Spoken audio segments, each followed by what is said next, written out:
بسم اللہ الرحمن الرحیم الرحمن علم القرآن.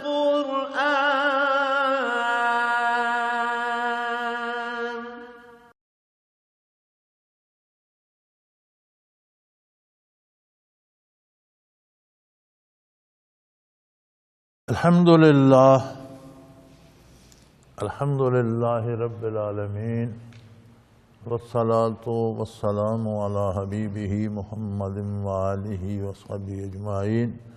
اعوذ باللہ من الشیطان الرجیم. بسم اللہ الرحمن الرحیم.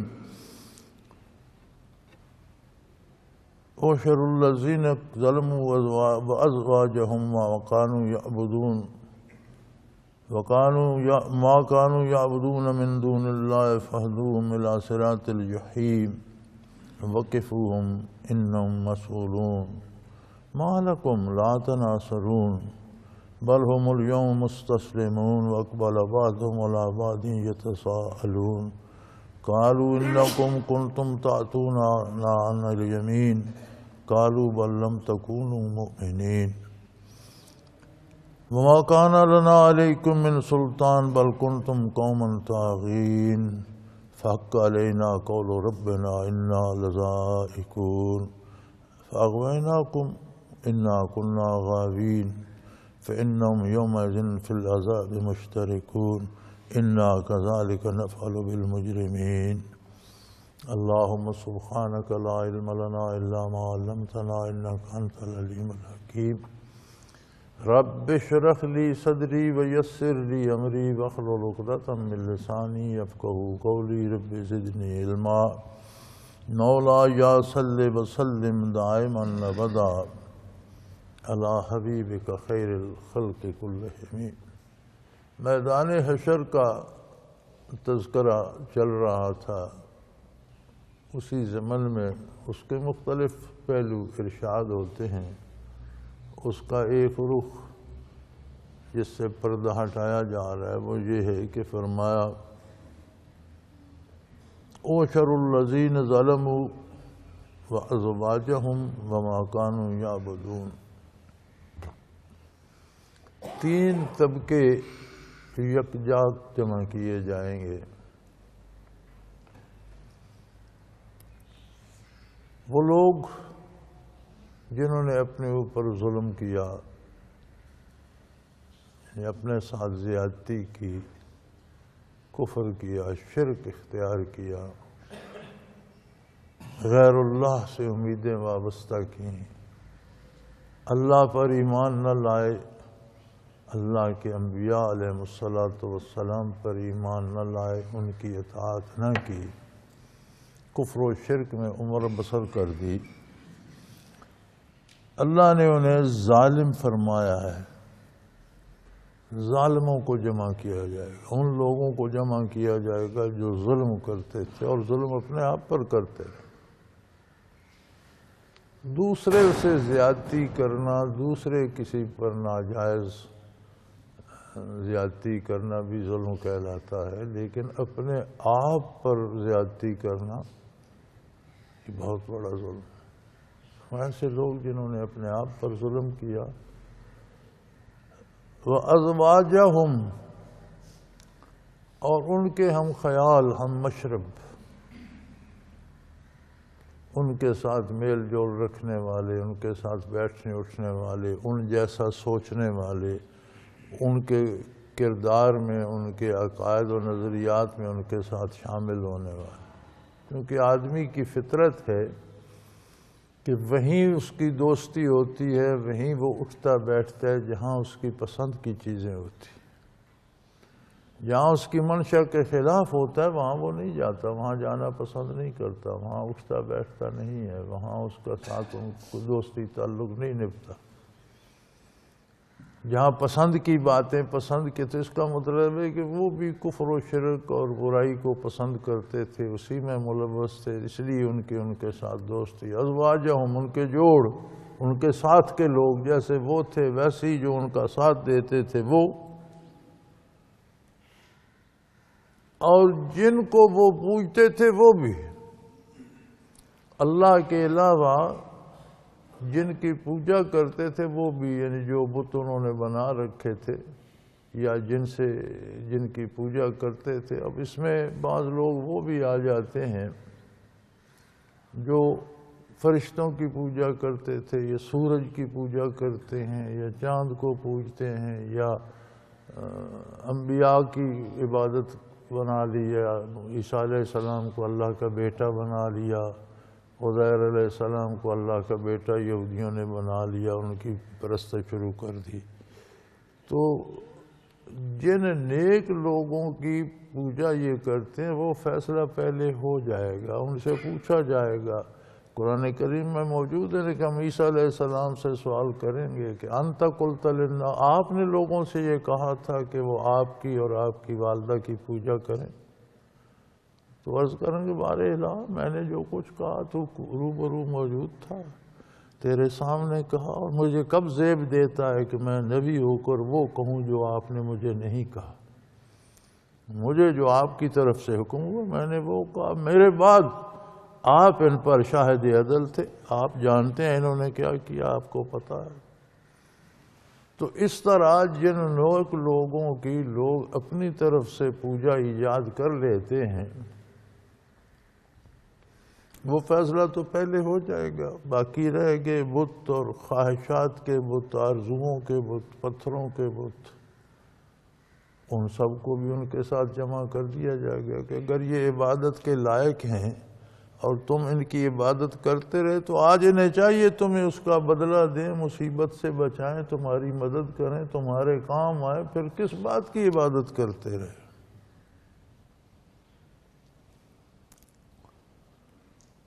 حضرت رحمۃ اللہ علیہ کے ساتھ کچھ ساتھی ہوتے تھے، ابھی جماعت بنی بھی نہیں تھی، بنانے کا کوئی ارادہ بھی نہیں تھا، حضرت جی کا پروگرام ہی نہیں تھا. 5-4 ساتھی ہوتے تھے جو اللہ اللہ کرتے تھے. ان میں زیادہ وہ 4-5 جو تھے وہیں کے مقامی تھے جو حضرت جی کے ساتھ جلسوں میں گارڈ بھی ہوا کرتے تھے، خادم بھی ہوا کرتے تھے، تکڑے لوگ تھے، جوان آدمی تھے. کوئی 1-2 بار کے شاگرد تھے حضرت کے جو باہر سے جاتے تھے. ان میں ایک ساتھی ہوتے تھے وہ اچھے ذمہ دار تھے، نمبردار بھی تھے، انا بقا تک ان کے مراقبات تھے اور انہیں مشاہدات بھی ہوتے تھے. تو ایک دفعہ انہیں لاہور جانا پڑا ہائی کورٹ میں کسی کام سے. تو لاہور سے ہو کر آئے تو میں حضرت جی کی محفل میں ہم عصر کے بعد مجلس ہوتی تھی، حضرت جی تشریف لے آتے تھے. ایک بان کی چارپائی ہوتی تھی، حضرت اس پہ نیم دراز ہو جاتے، سامنے ایک بڑی سی خشک لکڑ پڑی ہوتی تھی، ہم اس پر بیٹھے ہوتے. تو اس نے عرض کی کہ حضرت میں لاہور گیا تو میں داتا صاحب کے مزار پر گیا، جب کام سے فارغ ہوا تو میں نے کہا میں مزار پر فاتحہ پیش کرتا جاؤں. تو میں نے دیکھا لوگ کوئی سجدہ کر رہا ہے، کوئی دیوار سے ماتھا رگڑ رہا ہے، کوئی کچھ کر رہا ہے، کچھ کر رہا ہے. تو داتا صاحب کی خدمت میں حاضر ہوا، میں نے سلام پیش کیا، انہوں نے مجھ سے بڑی شفقت فرمائی. تو کہنے لگا، میں نے ان سے عرض کی کہ حضرت یہ آپ کے مزار پر کیا ہو رہا ہے؟ یہ لوگ تو سجدے کر رہے ہیں اور یہ تو شرک کر رہے ہیں. تو کہنے لگا، انہوں نے مجھے فرمایا کہ یہ تمہارا کام ہے، ہم اس کام سے فارغ ہیں. مجھے سمجھ نہیں آئی. حضرت مسکرائے، فرمایا انہوں نے صحیح فرمایا. جب تک وہ دنیا میں تھے وہ دین حقہ کی تبلیغ کرتے رہے، اب وہ دنیا سے چلے گا، وہ مکلف نہیں ہے، اب ہم مکلف ہیں جو دنیا میں موجود ہیں. انہوں نے تمہیں ٹھیک کہا کہ اب ان کو روکنا تمہاری ذمہ داری ہے، میری نہیں ہے. جو اللہ کے نیک بندے ہیں ان کا معاملہ تو یہ ہے کہ ان کی کوئی پوجا کرتے تو اس کی وہ تبلیغ نہیں کرتے، اسے وہ نہیں کہتے کہ میری پوجا کرو، اس کا اپنا فعل ہے. جو بت وغیرہ ہیں ان کو ان کے ساتھ کھڑا کیا جائے گا کہ اگر یہ تمہاری ضرورتیں پوری کر سکتے ہیں اور یہ تمہارے مشکل کشاں ہیں اور یہ تمہارے کام آنے والے ہیں تو آج کام آنا چاہیے نا۔ جب موقع آیا ہے، اُشْرُ الَّذِينَ ظَلَمُوا، ظلم کرنے والوں کو، کفر و شرک میں زندگی بسر کرنے والوں کو، اللہ کے احکام کا انکار کرنے والوں کو اور ان کے ہم مشربوں کو، اگر یہاں ازواجہم کا ترجمہ ہم مشرب کیا جائے تو سب سے مناسب ہے، وہ لوگ جو ان کے رفیق کار رہتے، ہاں سبحان اللہ اس ترجمے میں لکھا ہوا ہم مشرب ہے، ان کے ہم مشربوں کو اور ان بتوں کو جن کو وہ پوجا کرتے تھے ان کو بھی وہیں جمع کر لیا جائے۔ اب 3 طبقے ہو گئے، اللہ کے علاوہ جن کی وہ پوجا کرتے تھے، جن سے امیدیں وابستہ رکھتے تھے۔ اور ایک بڑا یہ نازک سا معاملہ ہے کہ دنیا عالم اسباب ہے اور بندہ اسباب اختیار کرنے کا مکلف ہے اور اسباب ترک کرنا جرم ہے۔ اب اسباب میں اسباب کو سبب ہی سمجھا جائے، نتائج اللہ سے رکھے جائے۔ ہم بیمار ہیں، دوائی کھا رہے ہیں، دوائی کھانا سنت ہے اور دوائی سبب ہے شفا کا، لیکن شفا دوائی میں نہیں ہے، شفا اس کے دست قدرت میں، وہ چاہے تو اس سے شفا دے، نہ چاہے تو نہ دے۔ ہم اگر دوا ترک کریں گے تو گناہگار ہوں گے، سبب ترک کرنا گناہ ہے، لیکن اگر ہم دوا کی جگہ شراب پینا شروع کر دیں تو وہ دوا نہیں ہوگی، وہ جرم ہو جائے گا۔ اس میں شفا ہوتی تو اللہ حرام ہی نہ فرماتے۔ ہم دوا کی جگہ حرام کھانا شروع کر دیں کہ یہ میری دوا ہے تو یہ جائز نہیں ہوگا۔ سبب اختیار کرنا، امید مسبب الاسباب سے رکھنا، یہ طریقہ ہے، اور سبب بھی اس لیے اختیار کرنا ہے کہ اللہ کا حکم ہے۔ ہم روزی کے لیے محنت کرتے ہیں، ہمیں کرنی چاہیے پوری دیانت، پوری امانت سے، جس کام کی اجرت لیتے ہیں پوری دیانتداری سے کریں، لیکن رزق اللہ نے دینا ہے، جو نہیں کرتے وہ انہیں بھی دے رہا ہے، جو کچھ نہیں کرتے وہ بھی کھا لیتے، رازق اللہ ہے۔ تو یہ معاملہ تھوڑا سا فرق ہوتا ہے، ایک ہلکی سی لائن ہے نا، ادھر اللہ کا دین ہے اور ادھر نکل جاؤ تو کفر ہے۔ تو فرمایا جو لوگ اپنے آپ پر ظلم کرتے تھے وہ بھی، ان کے ہم مشرب بھی، اور جن کی وہ پوجا کرتے تھے وہ بھی، فَهُدُوهُمْ إِلَىٰ صِرَاطِ الْجَحِيمِ، چونکہ سارے ایک طبقے کے، ایک خیال کے، ایک کردار کے لوگ تھے، تو فرمایا سب کو، ان معبودوں سمیت سب کو جہنم میں لے جاؤ۔ وَقِفُوهُمْ إِنَّهُمْ مَسْئُولُونَ، ارشاد باری ہوگا جب فرشتے ہانکنے لگیں گے تو ٹھہر جاؤ، ان سے بات تو کر رہے ہیں، ان سے پوچھیں تو صحیح، مَا لَكُمْ لَا تَنَاصَرُونَ، ارشاد ہوگا لوگوں تمہیں کیا ہو گیا، ایک دوسرے کی مدد کیوں نہیں کرتے ہو؟ جن کی پوجا کرتے تھے وہ بھی دھکے کھا رہے ہیں، جو پوجتے تھے وہ بھی دھکے کھا رہے ہیں، دنیا میں بڑے تمہیں دوستی کے دعوے تھے، تم اللہ اور اللہ کے رسول کی بات سننا گوارا نہیں کرتے تھے اور اپنے دوستوں کے ساتھ رہنا گوارا کرتے تھے، تو پھر آج اتنی بات تمہیں یہ اللہ اور اللہ کے حبیب سے بھی عزیز تھے، تو آج ان کی کوئی مدد کرو، ایک دوسرے کے کام آؤ، مل جل کر اس مصیبت سے نکلنے کی کاوش کرو۔ مَا لَكُمْ، کیا ہو گیا تمہیں، لا تناصرون، ایک دوسرے کی مدد بھی نہیں کرتے ہو، کام آؤ آج۔ بل ہم اليوم مستسلمون، اللہ فرماتے ہیں ان کے پاس جواب تو کوئی نہیں ہوگا، آج بڑے سر افکندہ کھڑے ہوں گے، جیسے جی ہم جیسا کوئی فرما بردار ہی نہیں، آج بڑے سر ڈال کے کھڑے ہوں گے، اب اس کا کیا فائدہ جب وقت گزر گیا۔ جب عمل کا وقت تھا اس وقت تم اکڑتے رہے، اب جزا کا دور شروع ہو گیا، دارالعمل ختم ہو گیا، اب تم نے مانا تو کیا مانا؟ آج تو فرمایا مان کر کھڑے ہوں گے مستسلمون، آج تو تسلیم کر کے بڑے مسلمان ہو کے کھڑے ہوں گے، جی ہر چیز مانتے ہیں جی۔ اب ماننے کا کیا فائدہ؟ پھر ایک دوسرے سے بات کریں گے، اقبال بعضهم علی بعض، یہ ایک دوسرے کی طرف متوجہ ہوں گے اور پوچھیں گے۔ وہ جو رہنما بنتے تھے اور لیڈر بنتے تھے اور بڑی بڑی تقریریں کرتے تھے اور بڑے بڑے دعوے کرتے تھے اور ترغیب دیتے تھے کہ یہ بات نہ مانو، یہ پاگل پن ہے، جب اللہ کے نبی جب فرماتے نا کہ حق غالب ہوگا تو لوگ دیکھتے تھے کہ ہر طرف حکومت تو کفر کی ہے، مشرکوں کی ہے، سود خوروں کی ہے، دولت مندوں کی ہے، ظالموں کی ہے، اور یہ ایک بندہ ہے، اس کے ساتھ دو چار بندے وہ بھی غریب غربا مل گئے، یہ کہتے ہیں انقلاب آ جائے گا اور یہ حالات بدل جائیں گے اور دین کا غلبہ ہوگا، تو یہ کیسے ہوگا؟ وہ کہتے تھے یہ پاگلوں والی بات ہے، یہ ناممکنات میں سے ہے، یہ بندہ پاگل ہے۔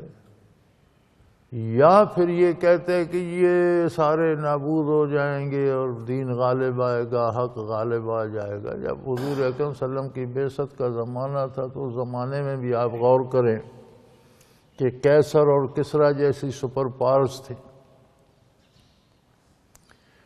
کسریٰ ایران کی حکومت نوح علیہ السلام کے بعد جب زمین پر آبادی ہوئی تو جو پہلی حکومت بنی آتش پرست، اپنا اس عہد میں جو پہلی حکومت بنی وہ یہ کسریٰ کی حکومت اس خاندان سے آ رہی تھی، اور جب سے انہوں نے آتش پرستی شروع کی اسے بھی ہزاروں سال ہو گئے تھے۔ آتش کدہ ایران میں ایک مخلوق ہے، ایک کیڑا ہوتا ہے جسے سمندر کہتے ہیں، ایک میم پر پیش ہو تو یہ پانی والا سمندر ہے نا، اگر میم پر زبر پڑی جائے سمندر تو ایک کیڑا ہوتا ہے جہاں 1000 سال مسلسل آگ جلتی رہے وہاں وہ پیدا ہو جاتا ہے اس آگ۔ تو دنیا میں اس کا وجود صرف ایران کے آتش کدے میں پایا گیا جو ہزاروں سال آگ جلتی رہی، ہزاروں سال پرانی حکومت تھی، بہت وسیع ملک تھا، بڑا عظیم لشکر تھا اور دنیا کے مانے ہوئے جرنیل تھے۔ اسی طرح کسریٰ کی بہت بڑی حکومت، بہت بڑا لشکر، ایک ایک گورنر کے ماتحت 1.5 لاکھ سپاہی ہوتا تھا۔ یہ تو دنیا کی 2 سپر پاورز تھیں اس عہد میں، ہر جگہ ہر ملک کی اپنی، ہر علاقے کی حکومت، چھوٹے چھوٹے حکمران، بادشاہ تھے، دنیا پہ کفر چھایا ہوا ہے۔ تو جب حضور اکرم صلی اللہ علیہ وسلم فرماتے کہ دین غالب آئے گا تو وہ لوگ کہتے تھے کہ یہ تو دیوانے کی بڑے، یہ کیسے ہو سکتا ہے؟ صدیوں کی حکومتیں، اتنی بڑی حکومتیں، اتنے بڑے خزانے، اتنے بڑے لشکر، اتنے بڑے وسائل، یہ ایک بندہ ساتھ 2-4 مفلس کہتے ہیں بدل جائے گی، وہ کہتے دیوانے ہیں۔ پھر کہتے یہ شاعرانہ تعلی ہے، شاعر تو کرتے ہیں نا ایسی باتیں جو ناممکنات میں سے ہوتی ہیں، رنگے حنا سے ان کی کلائی اتر گئی، مہندی کا رنگ لگایا تو ان کا وہ کلائی اتر، کمال ہے یار، رگے گل سے بلبل کے پر باندھتے ہیں، کیا کمال ہے۔ تو شاعر تو ایسے ہی بڑھ ہانکتے رہتے ہیں، یہ شاعرانہ بات۔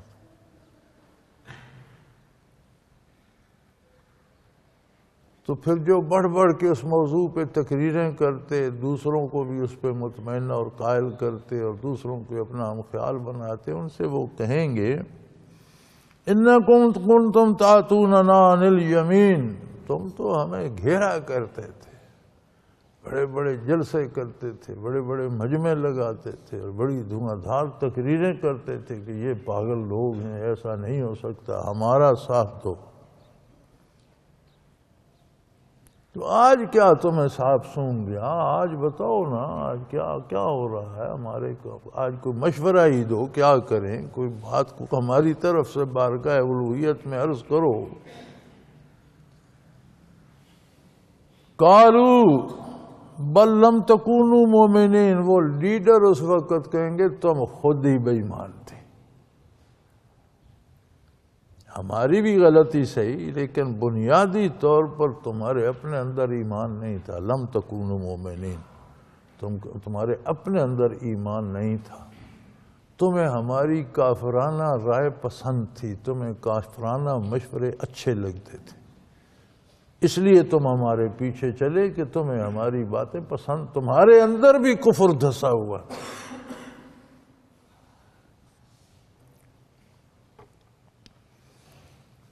علماء حق فرماتے ہیں اس آیت کے زیر تحت بھی کہ ہم جس کو شیخ یا مرشد یا پیر بناتے ہیں ہمیں یہ بھی دیکھنا چاہیے، پہلے یہ جانچنا چاہیے کہ اس کا اپنا عقیدہ صحیح ہو۔ ہم کسی بد عقیدہ کو مرشد بنا لیں گے تو اس کے پیچھے ہمارا بھی عقیدہ تباہ ہو جائے گا۔ ہم کسی بد عقیدہ کو اپنا سیاسی لیڈر بھی نہیں بنانا چاہیے، سیاسی لیڈرشپ بھی وہ ہونا چاہیے کم از کم جس کا عقیدہ تو درست ہو۔ جس کا عقیدہ ہی درست نہیں ہوگا وہ جو پیچھے چلنے والے ان کو مزید گمراہی میں لے جائے گا۔ تو ہمارے ہاں شاید میرا خیال ہے دونوں طبقوں میں کوئی نہیں دیکھا جاتا، پیر کا بھی ٹوٹل پورا کیا جاتا ہے، جہاں کوئی بن کر بیٹھ جائے چادر شادر اوڑھ کے اسے پیر بنا لیا جاتا ہے، جو سٹیج پہ کھڑا ہو کر دھواں دھار تقریر کر لے، پیسے شیسے اس کے پاس ہوں، بندے شندے اکٹھے کر لے، کھانا دے دے، سٹیج مٹیج لگوا لے، وہ لیڈر ہو جاتا۔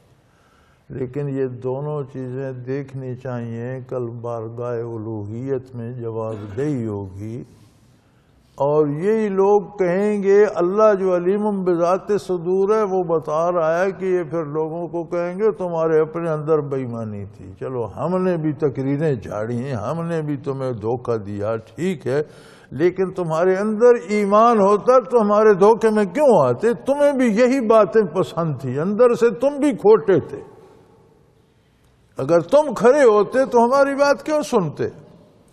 بل لم تکونوا مومنین، تمہارے اندر بھی ایمان نہیں تھا، تم خود بے ایمان تھے۔ ما کان لکم علیکم من سلطان، پیر بھی نہ، یہ جو جعلی پیر جن کا روزگار ہے بد عقیدہ لوگ، وہ پیر کا روپ دھار لیں، سیاسی لیڈر کا روپ دھار لیں، یا ڈاکو بن جائیں، چور بن جائیں، ایک ہی بات ہے۔ ڈاکو اور چور دنیا کا مال لوٹتا ہے، یہ لیڈر اور پیر ایمان بھی ساتھ لے جاتے۔ تو وہ کہیں گے ہمارے پاس کوئی ایسی طاقت تو نہیں تھی کہ تم مجبور تھے، کوئی ہمارے پاس کوئی فوج یا اقتدار نہیں تھا کہ ہم نے تمہیں پکڑ کر اس طرف چلا دیا۔ جن کے پاس اقتدار ہے حساب ان کا بھی ہوگا، ان کا بحث پہلے میرا خیال ہے گزر بھی چکی، آگے پھر آ جائے گی، پوچھا ان سے بھی جائے گا۔ جو ہم جن کو ووٹ دے کر اقتدار پہ لاتے ہیں، پوچھا ہم سے بھی جائے گا کہ تم نے کیا دیکھ کر، اس کی دیانت دیکھ کر ووٹ دیا تھا، اسے قابلیت اور امانت دیکھ کر ووٹ دیا تھا۔ یہ تو ایک لمبی کہانی بن جائے گی۔ یہاں جو موضوع چل رہا ہے تو وہ لوگ جواب دیں گے کہ تم خود بے ایمان تھے، اگر تم میں ایمان ہوتا تو ہماری بات سنتے کیوں؟ بندہ بات بھی وہ سنتا ہے جس طرف اس کا مزاج ہوتا ہے۔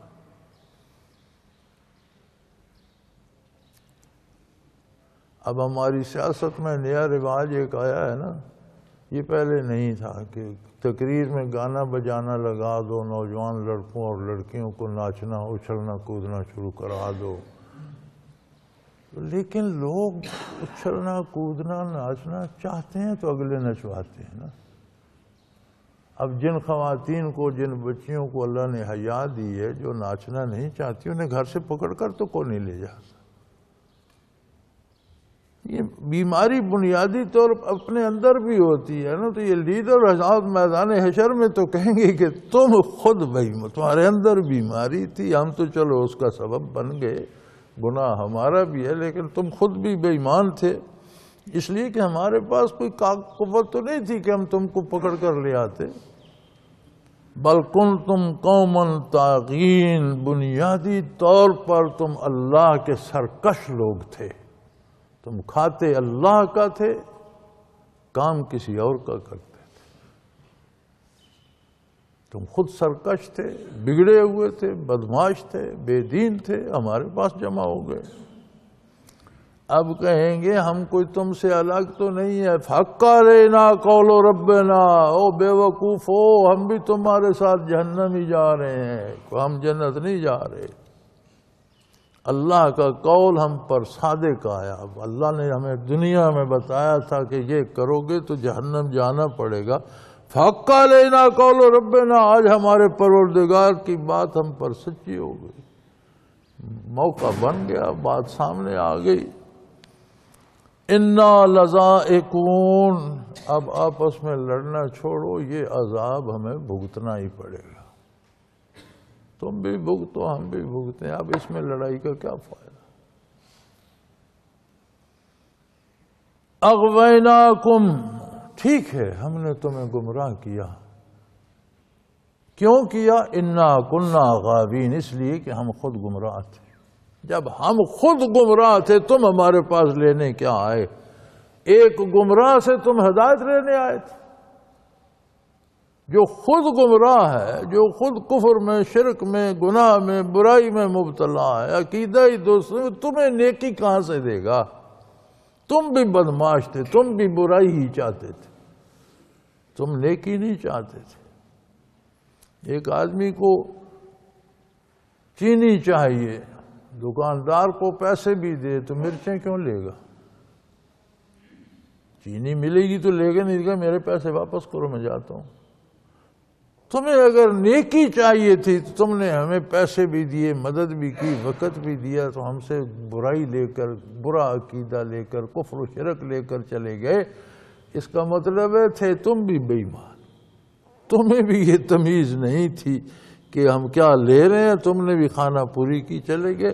اب کیا کہتے ہو؟ اب فیصلہ ہو گیا، اللہ کی بات ہم پر صادق آ گئی، اب ہمیں یہ بھگتنا ہے۔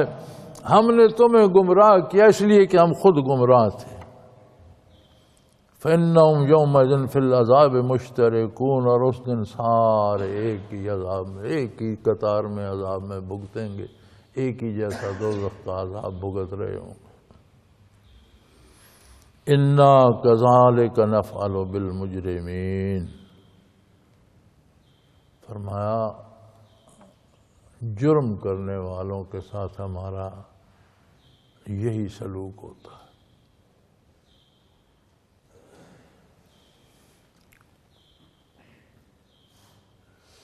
انسان اشرف المخلوقات ہے، اسے اللہ کریم نے عجیب مقام دیا ہے۔ کائنات ایک دوسرے سے جڑی ہوئی ہے اور ایک دوسرے کو متاثر کرتی ہے۔ یہ آپ نے دیکھا چھوٹے چھوٹے ذرات جو ہیں، یہ مختلف ذرات ہی کے اجزاء کو جوڑ کر انہوں نے ایٹم بم بنایا، یعنی بیکار ذرات ہیں جو ہمارے تو شاید ہاتھ میں بھی نہ آئے، اس میں ہم چٹکی میں بھی نہ پکڑ سکیں، لیکن ان کا بھی ایک دوسرے کے ساتھ ایسی خصوصیات ہیں کہ ایک خاص نسبت سے جوڑے گئے تو ایٹم بم بن گیا۔ اسی طرح ایک انسان نے وہ ایٹم بم بنایا، کتنی مخلوق کی تباہی کا سبب۔ ایک بندے نے کلاشن کوف بنائی، اس کا نام ہی کلاشن کوف تھا، اس نے اپنا نام رکھا۔ میرا خیال ہے بے پناہ مخلوق اللہ کی اس کے ساتھ موت کے گھاٹ اتر چکی ہے اور اترتی جا رہی ہے، پتہ نہیں کب تک استعمال ہو۔ یعنی چیزوں میں بھی ایک دوسرے میں اثر ہے۔ سورج نکلتا ہے زمین پر، فضا پر اور اثرات ہوتے ہیں، ڈوب جاتا ہے اور ہوتے ہیں۔ چاند طلوع ہوتا ہے، اس کے اپنے اثرات ہیں، ستاروں کے، سیاروں کے اپنے اثرات۔ سب سے مضبوط اثرات کائنات پر انسان کے پڑتے ہیں۔ بندے کا کردار ایسا ہے کہ یہ ساری کائنات کو متاثر کرتا ہے۔ اگر ہم جھوٹ بولتے ہیں، برائی کرتے ہیں، تو جو نحوست نکلتی ہے وہ پورے ماحول آسمانوں تک جاتی ہے، سارے ماحول کو آلودہ کرتی ہے، جتنی اس میں ظلمت ہے اتنی لے کے جاتی. ہم جو نیکی کرتے ہیں اس میں جو نور ہوتا ہے وہ بھی ساری کائنات کو متاثر کرتا ہے. حضرت ابو ہریرہ رضی اللہ عنہ کا ایک قول ہے، وہ فرماتے ہیں کہ اگر کسی چڑیا کے انڈے گیدڑ کھا جاتا ہے تو یہ بھی کسی انسان کے کسی گناہ کی نوسط ہوتی ہے جس سے جانور بھی تکلیف میں مبتلا ہو.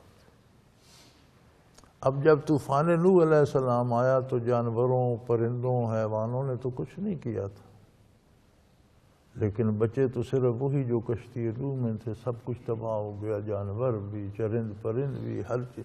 تو یہ حیوانات کیوں ہلاک ہو گئے؟ ان کا کیا گناہ تھا؟ وہ ہلاک ہو گئے انسان کے ساتھ، انسان ان کی تباہی کا سبب بن گیا.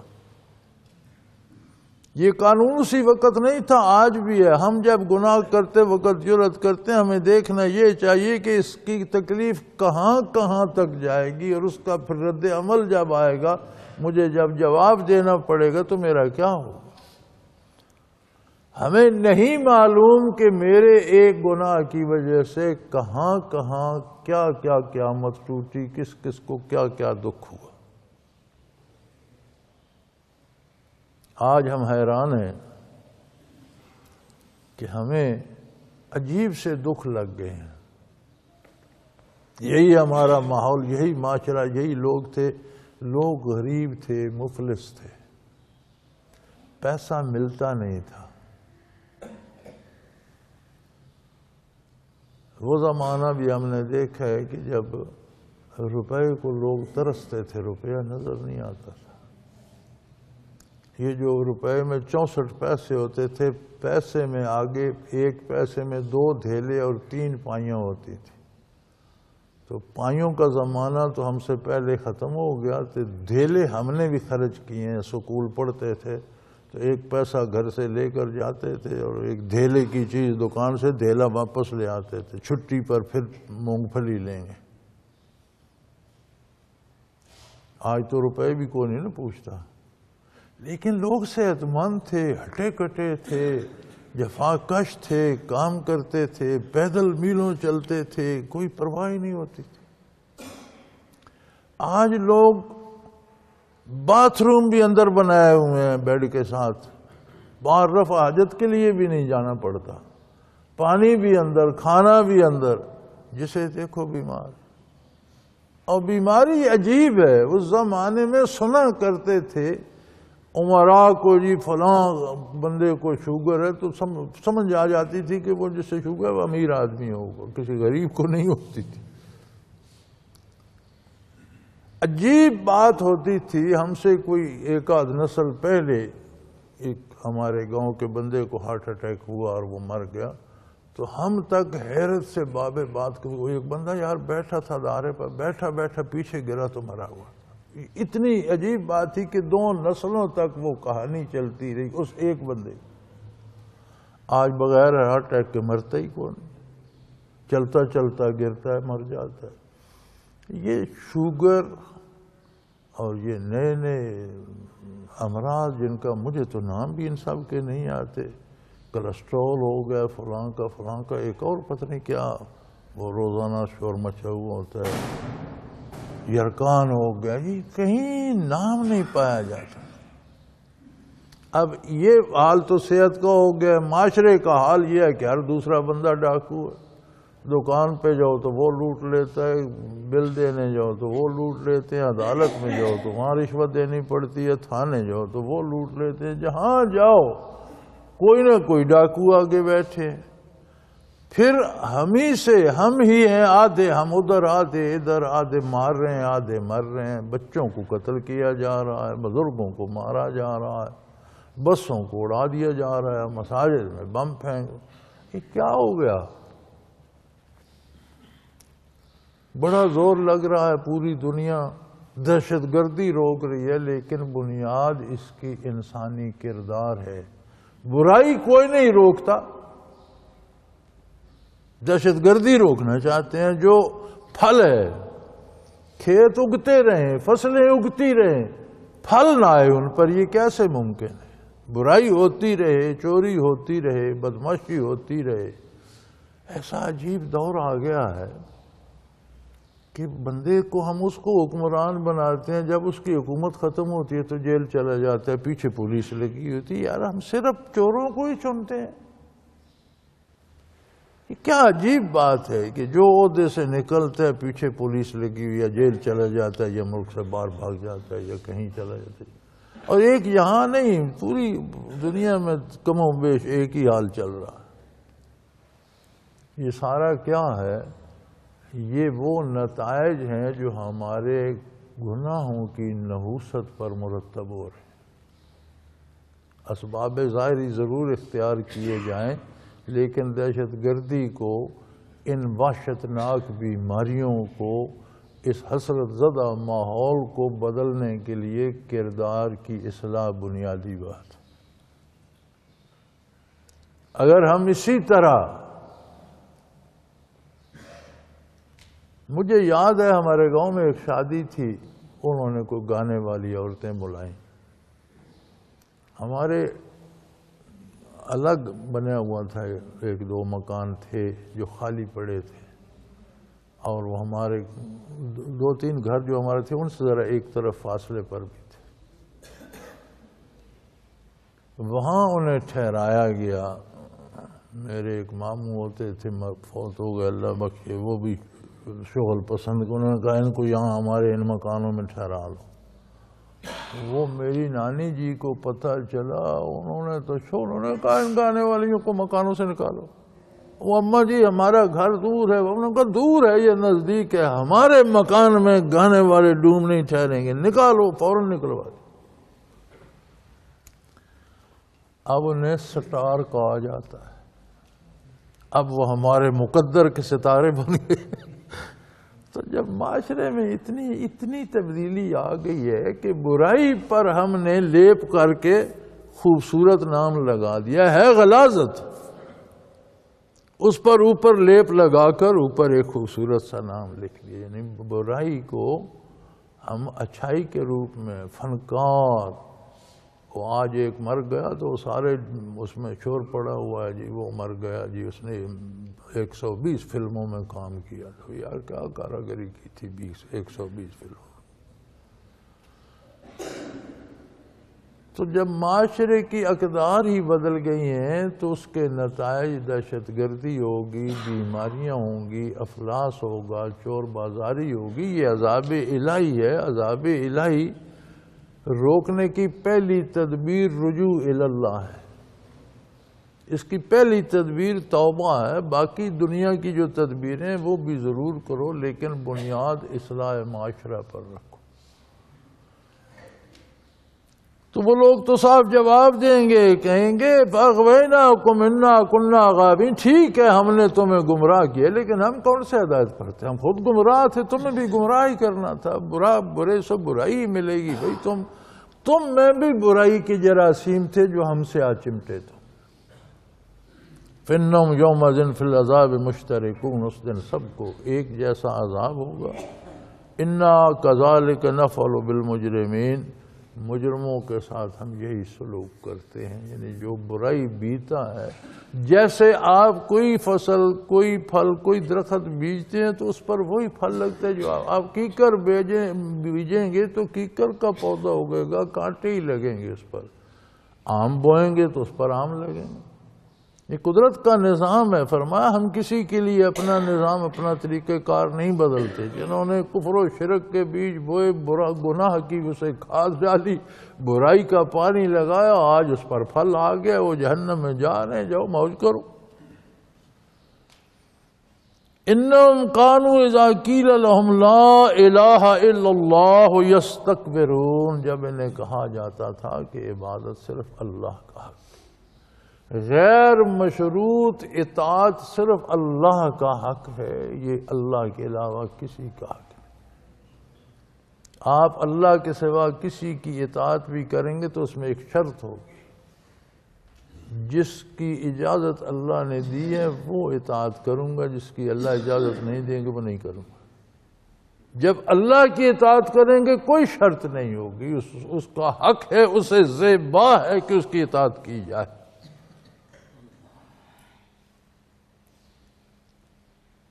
تو جب انہیں کہا جاتا تھا تو یہ اکڑتے تھے، نہیں جی ہمارا فلاں بت، ہمارا فلاں بزرگ، ہمارا فلاں بڑا، ہمارا فلاں بادشاہ۔ یستکبرون، اللہ کے سامنے تکبر کرتے تھے، توحید کو نہیں مانتے تھے، اس کی عظمت کا اقرار نہیں کرتے تھے۔ وَيَقُولُونَ إِنَّا لَتَارِكُو آلِهَتِنَا لِشَاعِرٍ مَجْنُونٍ، اور یہ کہتے ہیں ہم اپنے معبودوں کو اور جن کی عبادت کرتے ہیں باپ دادے صدیوں سے ان کو ایک شاعر اور پاگل آدمی کے لیے چھوڑ دیں۔ وہ شاعر اور پاگل کیوں کہتے تھے؟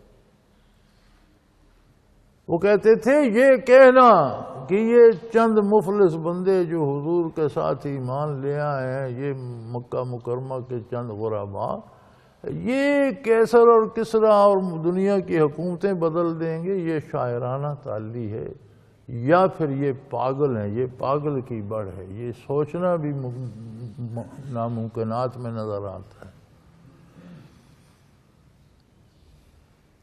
بل جاء بالحق وصدق المرسلین، لیکن آخر حق ہی غالب ہوا اور اللہ کے تمام رسولوں نے اپنے اپنے عہد میں جو دعویٰ کیا وہ ثابت ہوا۔ صدق المرسلین، اللہ کے رسولوں نے سچ کہا اور ہمیشہ حق غالب آیا، سچا دین غالب آیا۔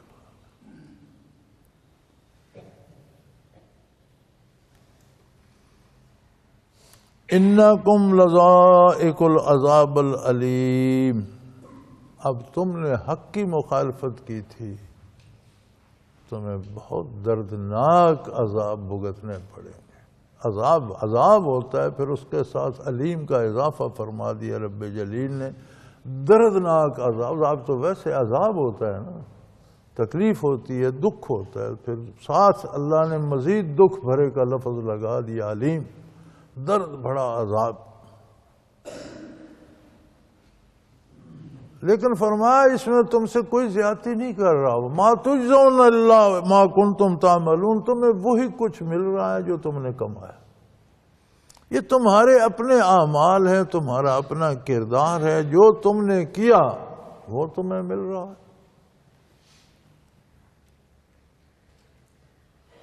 الابریز معروف کتاب ہے، اس میں حضرت علی الغواص رحمۃ اللہ تعالیٰ علیہ اپنے زمانے کے غوث تھے، ان کے ارشادات جمع کیے ان کے ایک شاگرد نے، اور وہ بھی ولی اللہ تھے اور کتب تھے اپنے زمانے کے جو اس کے جامع ہیں الابریز کے۔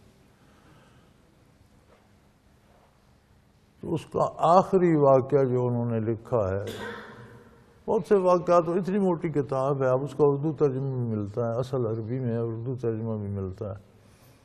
تو اس میں آخری واقعہ وہ لکھتے ہیں کہ ہمارے شہر کے گورنر کو بادشاہ نے معزول کر دیا، اور میں حضرت کی خدمت میں گیا، آپ کمبل اوڑھ کر لیٹے ہوئے تھے، تو میں نے عرض کی حضرت بڑا کام ہوا، یہ گورنر بڑا ظالم تھا، اللہ نے لوگوں کو اس کے ظلم سے نجات دلائی اور اسے بادشاہ نے معزول کر دیا ہے۔ تو فرماتے ہیں انہوں نے تھوڑی دیر غور کیا، فرمایا اور مجھے فرمانے لگے کہ تم کہتے ہو یہ معزول ہو گیا ہے، لیکن میں دیکھ رہا ہوں اس کے لیے جہنم میں جو عذاب بن رہے ہیں ان میں اضافہ ہو رہا ہے، اگر یہ معزول ہو جاتا تو رک جاتا نا، اس کا ظلم رک جاتا تو نتائج بھی رک جاتے، تو جہنم میں اس کے لیے جو عذاب تیار ہو رہے ہیں ان میں مسلسل اضافہ ہو رہا ہے، تم کیسے کہتے ہو معزول ہو؟ آگے وہ بڑی حسرت سے لکھتے ہیں، اور پھر میں نے دوسرے دن سنا کہ بادشاہ نے اسے بحال کر دیا۔ تو جو کردار ہے ہمارا وہ ہم تعمیر کر رہے ہیں، اپنے لیے آرام کی جگہ بنا رہے ہیں، آسائش کی جگہ بنا رہے ہیں، خوبصورت بنا رہے ہیں، یا اپنے لیے دکھ اور تکلیف کے کھانے کھول رہے ہیں، عذاب بنا رہے ہیں، یہ ہمارا کردار ہے۔ اس دن یہی فرمایا جائے گا وَمَا تُجْزَوْنَ إِلَّا مَا كُنْتُمْ تَعْمَلُونَ، یہ کچھ بھی نہیں ہے جو تمہیں ملا، یہ تمہاری کمائی ہے۔ پھر انہیں سمجھ آئے گی کہ کتنی محنت کی، دنیا میں کتنی تکلیفیں اٹھائیں، کیا ڈاکے ڈالنا آسان ہے؟ چوری کرنا آسان ہے؟ رشوت کوئی سیدھے ہاتھ دیتا ہے؟ جھوٹی گواہیاں دینا آسان ہے؟ ہر برائی مشکل ہے۔ انہیں سمجھ آئے گی کہ ہم بڑی مشکلوں سے، بڑی محنتوں سے، بڑی مشقتوں سے جہنم میں پہنچے۔ کہا ہمیں یہ جاتا ہے کہ جنت جانا مشکل ہے۔ کہ جنت جانا کیا مشکل ہے؟ بھی جھوٹ نہ بولو، حلال کھاؤ، اللہ کی عبادت کرو، نہ پولیس کا خطرہ، نہ کوئی اس میں کسی کی ذاتی دشمنی، نہ کسی کا دکھ، نہ تکلیف۔ مشکل تو جہنم جانا ہے۔ چوری کرو تو مشکل، ڈاکہ ڈالو تو مشکل، قتل کرو تو مشکل، رشوت لو تو مشکل، بدکاری کرو تو مشکل، ہر برا کام مشکل ہے یار۔ پیچھے پولیسیں پھرتی ہیں، دشمنیاں ہو جاتی ہیں، لوگ بندوقیں لے کے مارنے کو پھرتے ہیں، تو اس دن فرمائیں گے اللہ کریم کتنی محنت تم نے کی تھی، کتنی مشقتیں اٹھائی تھیں، یہ اسی کا پھل ہے۔ تم نے غلط محنت کی، غلط طرف کوشش کی، غلط طرف اپنی قوتوں کو صرف کیا، آج اس کا نتیجہ بھگتو۔ اللہ عباد اللہ المخلصین، یہ بندے بھی دنیا ہی میں تھے، تمہارے ساتھ ہی تھے، اسی فضا میں تھے، اسی ماحول میں تھے، انہی حکمرانوں کے ماتحت تھے، اسی شب و روز میں گزارا کرتے تھے، لیکن وہ میرے مخلص بندے تھے، وہ انہوں نے مجھ سے وفا کی، انہوں نے میری عظمت کا اقرار کیا، ان کے سجدے میری بارگاہ میں ہوتے تھے، وہ بھی رزق وہی کھاتے تھے جو تم کھاتے تھے، لیکن وہ حرام نہیں کھاتے تھے، اسی ماحول میں رہتے تھے جس میں تم رہتے ہو، تم جھوٹ بول کر خوشامد کر کے فائدہ اٹھانے کی کوشش کرتے تھے، وہ دیانتداری سے کام کرتے تھے اور سچ بولتے تھے۔ تمہاری امیدیں غیر اللہ سے وابستہ تھیں، وہ میری ذات سے امید وابستہ رکھتے تھے۔ اولئک لہم رزق معلوم، ان کے لیے بھی ہم نے ان کا بدلہ بھی مقرر کر رکھا ہے، طے شدہ ہے ان کا رزق، ان کی روزی بھی طے شدہ ہے۔ فواکہ وہم مکرمون، طرح طرح کے پھل اور بہت زیادہ عزت اور پذیرائی، ہر میوہ، ہر پھل، ہر طرح کا لباس، ہر طرح کا آرام، ہر طرح کی آسائش، اور اللہ کی طرف سے عزت افزائی۔ انسان ہی ہے، آدم علیہ السلام کی اولاد ہی ہیں، تمہارے بھائی ہیں، تمہارے ماحول، تمہارے شہر، تمہارے گاؤں، تمہاری قوم، تمہارے ملک کے رہنے والے لوگ ہیں، وہیں تمہارے ساتھ دنیا میں بستے تھے، تم نے وہ کمایا، انہوں نے یہ کمایا۔ فی جنات النعیم، ان کا اعزاز یہ ہے کہ ان باغوں میں رہیں گے جن میں بے شمار نعمتیں ہیں، جو ہیں ہی سراسر نعمتوں سے پر، انعامات سے پر، طرح طرح کی نعمتیں ہیں۔ علی سرر متقابلین، آمنے سامنے گو تکیے لگا کے بیٹھے، یہ بھی تو اسی ماحول سے آئے، اسی دنیا سے آئے، اسی آب و گل سے بنے تھے، وہی ضرورتیں ان کی بھی تھیں جو تمہاری تھی، لیکن انہوں نے اللہ کی اطاعت کی، انبیاء کی اطاعت کی، اللہ کے ساتھ وفا کی، اللہ کے دین کے ساتھ وفا کی۔ آج مزے میں بیٹھے ہیں، ہر طرح کے پھل ان کے لیے ہیں، بہترین باغات ان کے لیے ہیں، اور آرام دہ رہائش ان کے لیے، گو تکیے لگا کے بیٹھے ہیں۔ یطاف علیہم بکاسم من معین بیضاء لذۃ للشاربین، دور چل رہے ہیں، مشروبات پی رہے ہیں، سفید رنگ کے مشروب ہیں، کتنے خوبصورت اور کتنے لذیذ، اور مزے کی بات یہ ہے لا فیہا غول ولا ہم عنہا ینزفون، اور یہ مشروبات ایسے ہیں کہ نہ تو ان میں بے ہوشی ہے، نہ ان سے کوئی سر بھاری ہوتا ہے۔ یعنی دنیا میں تو جو شراب پیتے تھے، پی کے بے ہوش مدہوش بھی ہو جاتے تھے اور سر بھاری ہو جاتا تھا، پھر صحتیں بھی تباہ ہوتی تھیں۔ یہ جنت کے مشروب ہیں، ان میں لذتیں بے پناہ ہیں لیکن حواس مختل نہیں ہوتے، لذتیں بے شمار ہیں لیکن صحت خراب نہیں ہوتی۔ وَعِندَهُمْ قَاصِرَاتُ الطَّرْفِ عِینٌ كَأَنَّهُنَّ بَيْضٌ مَكْنُونٌ، اور ان کے پاس خوبصورت بیویاں ہیں، نیچی نگاہوں، موٹی آنکھوں والی، یعنی شرم و حیا والی، انتہائی حسین، ایسے جیسے کسی نے پروں سے چھپا ہوا ابھی کوئی انڈا نکالا ہو۔ اقبال بعضهم على بعض يتساءلون، یہ بھی گوتکیوں پہ بیٹھے مشروبات پی رہے ہوں گے، خوبصورت بیویاں ہوں گی ان کی۔ یہ یاد رہے کہ اس سے مراد صرف حوریں نہیں ہیں، جنت کی مخلوق ہیں حوریں، اللہ کریم اپنے نیک بندوں کو عطا فرمائے گا۔ اور بڑے عجیب اس میں بھی واقعات ملتے ہیں۔ ایک حدیث مجھے یاد ہے، جب حضور اکرم صلی اللہ علیہ وسلم نے خیبر کا محاصرہ فرمایا ہوا تھا تو اسلامی لشکر خیمہ زن تھا، وہی اصحاب تھے بالعموم جو بدر میں آپ کے ہمرکاب، حدیبیہ میں آپ کے ہمرکاب تھے، جو حضرات حدیبیہ میں تھے، حدیبیہ سے واپس آئے تو خیبر چلے گئے۔ بعض 1400 لکھتے ہیں، بعض 15 لکھتے ہیں، 1400 کے قریب یا 1450 کے قریب صحابہ۔ تو ایک حبشی غلام تھا کسی یہودی کا، اسی خیبر کے قلعے کا رہنے والا، وہ اس کی بکریاں چرایا کرتا تھا۔ تو محاصرہ تو کافی رہا، کئی دن رہا، تو وہ بکریاں لے کر قلعے سے صبح باہر نکلا، وہ پہرےدار دروازہ کھول دیتے ہوں گے، باہر نکلا، ریوڑ لے کے باہر اس نے دیکھا کہ محاصرہ ہو رہا ہے اور باہر فوجی پھر رہے ہیں اور تلواریں ہیں، تیر کمانیں ہیں، اسلحہ ہے، سامان حرب ہے۔ تو وہ بڑا حیران ہوا کہ یہ کیا، ایسا تو نہیں ہوتا تھا، روز تو میں باہر آتا تھا، ایسا تو نہیں ہوتا تھا۔ تو اس نے کسی مسلمان ہی سے جا کر پوچھا کہ بھئی آپ لوگ کون ہیں، کیا کر رہے اور یہ کیا ہو رہا ہے؟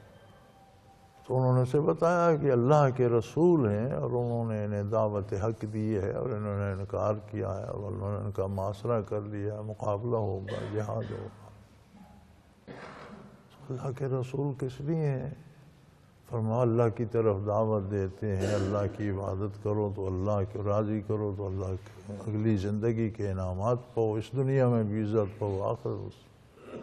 انہوں نے حضور صلی اللہ علیہ وسلم کا تعارف کرایا، اس نے کہا مجھے آپ لے چلیں۔ بارگاہ رسالت میں حاضر ہوا، سادہ سا آدمی تھا، سیاہ رنگ کا۔ اس نے حضور سے تصدیق چاہی، اس بندے نے مجھے یہ بتایا کہ آپ اللہ کے رسول ہیں۔ آپ نے فرمایا بے شک میں اللہ کا رسول۔ تو آپ کیا چاہتے ہیں، بندہ کیا کرے؟ اللہ کی توحید کا قائل ہو، میری رسالت کو مانے، اللہ کی رضا کو پائے۔ تو اس نے کہا اگر میں ہو جاؤں مسلمان تو مجھے بھی اللہ وہی انعام دے گا، وہی اسی طرح راضی ہوگا۔ فرمایا بے شک۔ جو غلام تھا، اب غلام کے پاس تو یہ تصور نہیں ہوتا کہ آزاد لوگوں میں مجھے بھی شمار کیا جائے گا۔ پھر اس نے دوسری عرض کی، یا رسول اللہ اگر میں آپ کے مجاہدین کے ساتھ مل کر حملہ آوروں میں شامل ہو جاؤں اور وہاں مارا جاؤں تو میں بھی شہید ہو جاؤں گا؟ فرمایا بالکل تم بھی شہید ہو۔ کہنے لگا جی پھر میرے پاس اس کی بکریاں امانت ہیں، مالک جو میرا یہودی تھا۔ آپ صلی اللہ علیہ وسلم نے فرمایا تم بکریاں ہانک دو، وہ چلی جائیں گی۔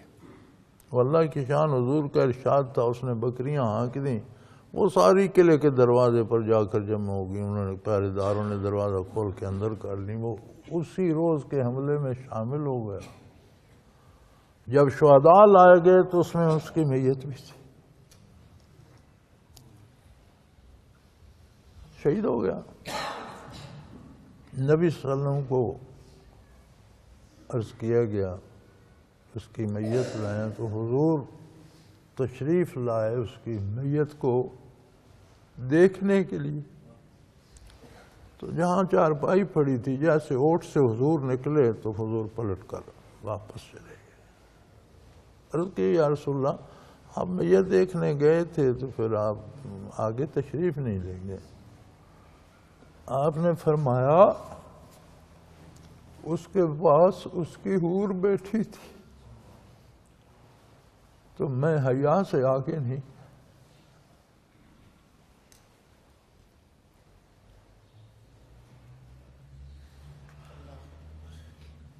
تو یہ جنت کی مخلوق ہے، اللہ کے بندوں کا انعام ہے.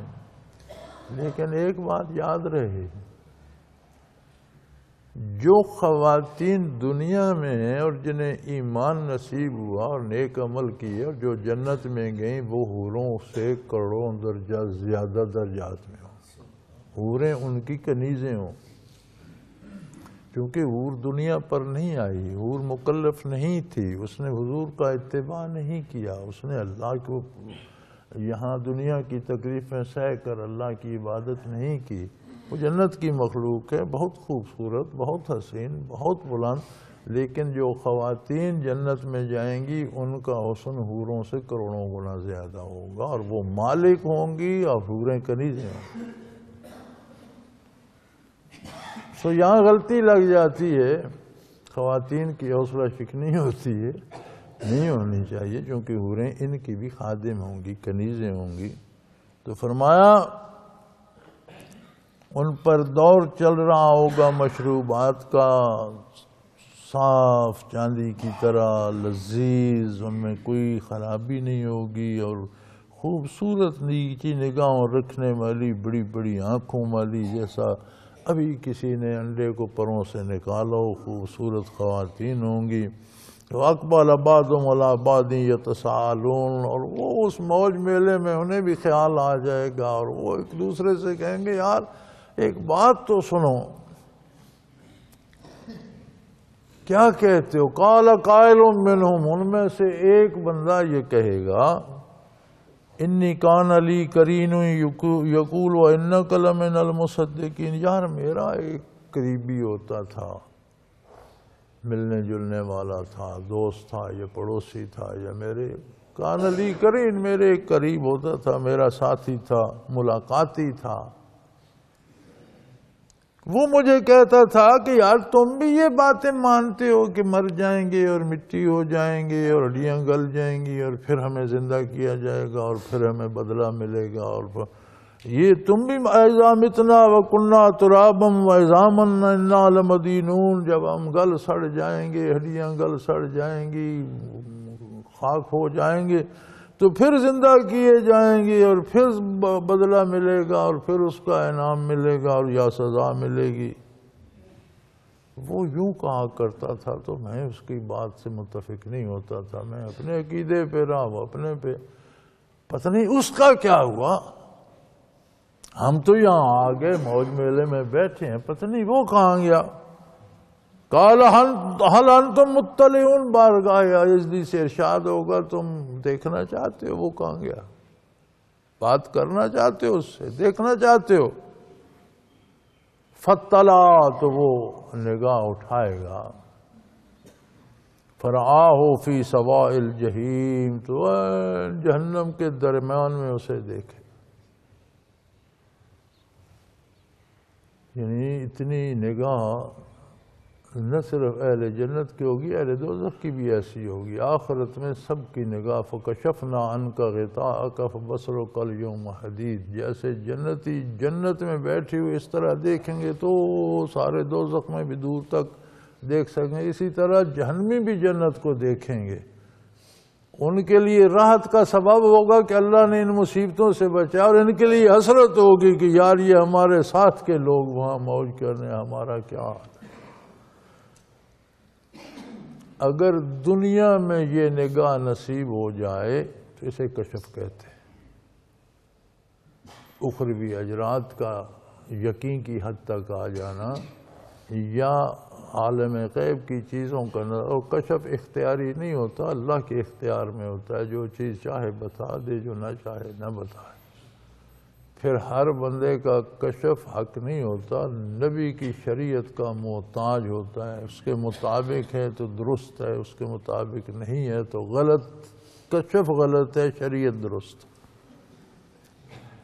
پھر نبی کے کشف کی ساری امت مکلف ہوتی ہے، ولی کا کشف صرف اس کی ذات کے لیے ہے، دوسرے کے لیے کوئی حجت نہیں.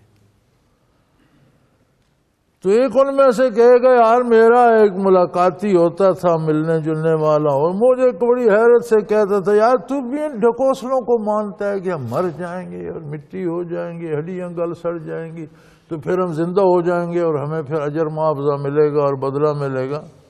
تو ارشاد ہوگا دیکھنا چاہتے ہو حل انتم مطلعون، دیکھنا ہے اس کے ساتھ کیا ہوا؟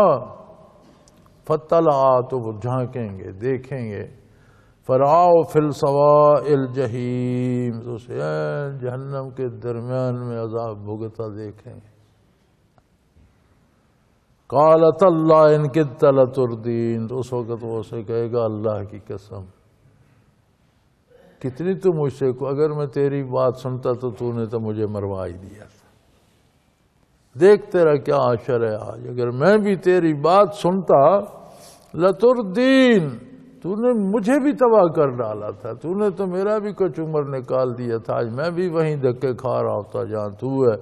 وَلَوْلَا نِعْمَةُ رَبِّي لَكُنْتُ مِنَ الْمُحْضَرِينَ، اور مجھ پر اللہ کا کرم نہ ہوتا، میری کوئی بہادری نہیں ہے، مجھ پر میرے رب کا احسان نہ ہوتا تو آج میں بھی تیرے ساتھ پکڑا ہوا کھڑا ہوتا، میں بھی محفوظ لوگوں میں ہوتا، انہی لوگوں میں ہوتا جو بھگت رہے ہیں۔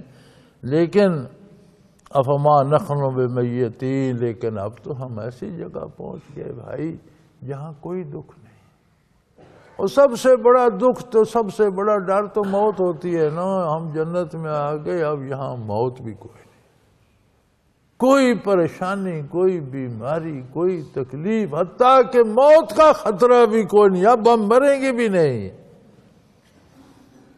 الا موتتنا الاولی، وہ راستے میں تھی اس سے ہم گزر آئے، وہی موت تھی جس سے گزر کر ہم یہاں پہنچ گئے، بس اب موت بھی نہیں ہے۔ وما نحن بمعذبین، اور جنت کے داخلے کے بعد اب کسی عذاب کا بھی کوئی ڈر نہیں رہا، نہ کوئی بیماری، نہ دکھ، نہ اللہ کی ناراضگی، نہ کوئی عذاب، نہ پریشانی، موجیں ہی موجاں۔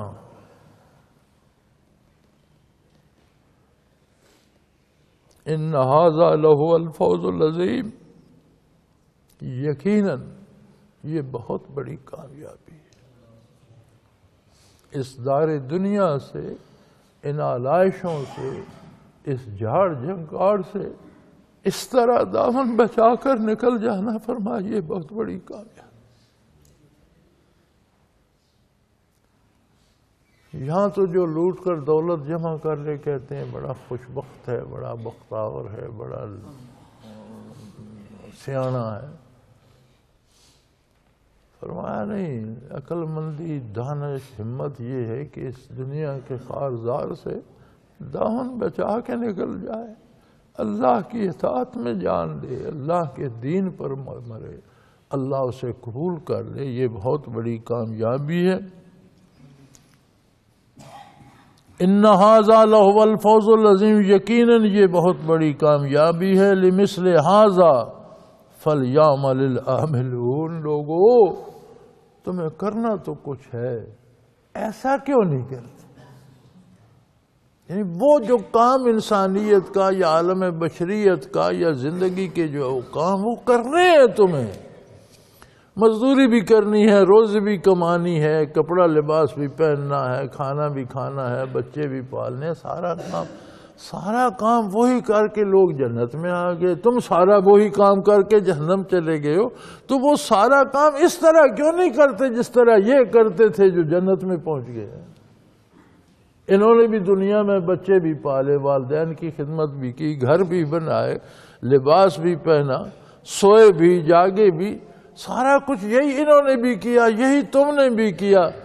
تم اللہ کی اطاعت سے نکل کر کرتے رہے، یہ حدود الہی کے اندر کرتے رہے، کرتے تو ایک ہی رہے، زندگی تو انسانی ہی تھی سب کی، سب نے یہی کچھ بنایا، والدین کی خدمت کر لی یا بچے پال لیے یا گھر بنا لیا، اور کیا کر لیا تم نے کون سا تیر مار لیا؟ یار کرتے تو تم بھی یہی رہے، کاش اس طرح کیا ہوتا جیسا انہوں نے کیا۔